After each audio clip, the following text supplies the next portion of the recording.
Paano i-activate ang Shopee Suki Code sa may Shopee app? Para sa seller ng Shopee, sa video nito ituturo ko sa inyo kung paano i-activate ang Suki Code para sa mga seller. Kaya tumutok ka lang sa video nito hanggang dulo para malaman kung paano.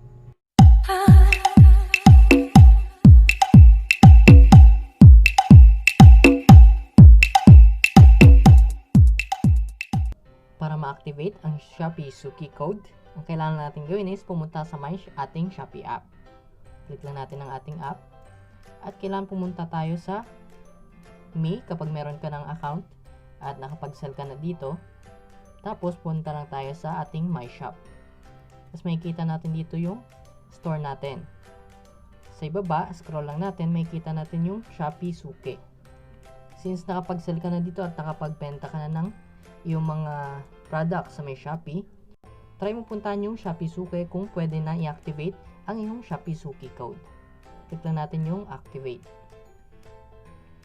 Yan, dito po may nakalagay na kailangan ng valid ID government issued. Kailangan natin ng name, valid ID government issued, at residential address currently residing in. Sa valid ID government issued, pwede mo ilagay dito yung UMID ID mo, passport, at iba pang mga government issued ID. Ayan, type ko lang muna yung pangalan ko. Ayan, pagka-click mo ng next, mapupunta na tayo sa may country. Lagay natin yung Philippines, tsaka postal code.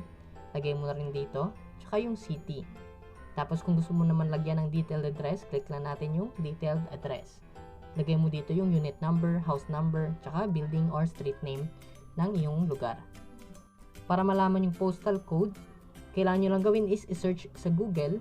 Punta lang kayo sa Google at i-search nyo yung postal code at ilagay yung city or municipality ng inyong lugar. Halimbawa, lagay mo yung postal code of Norsagaray. Ganon, para makita ninyo yung inyong postal code.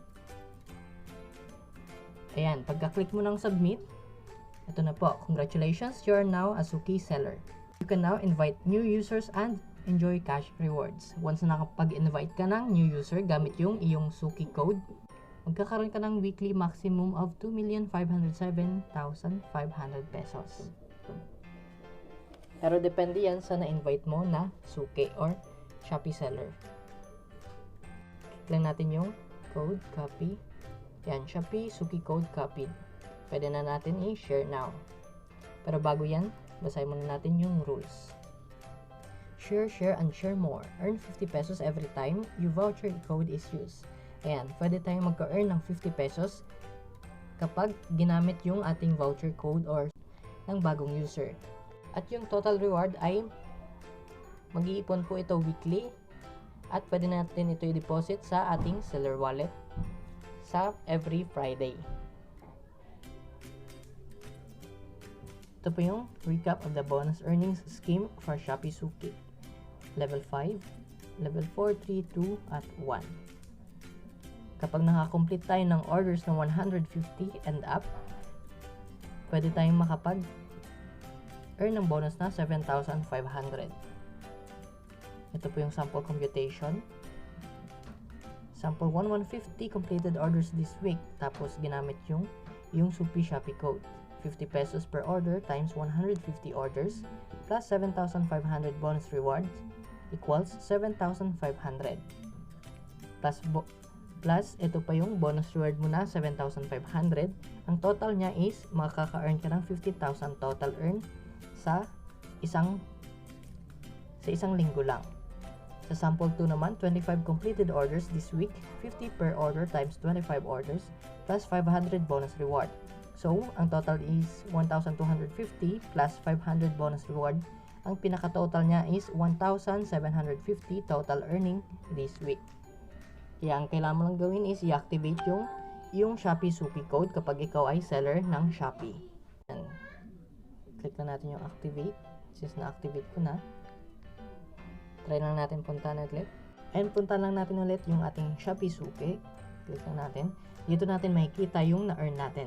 Once na makapag-invite tayo ng 10 more new buyers to reach bronze and earn na extra 500 pesos bonus. Yan, kapag na-reach na natin yung star bronze na yan, makaka-earn tayo ng 500 pesos bonus.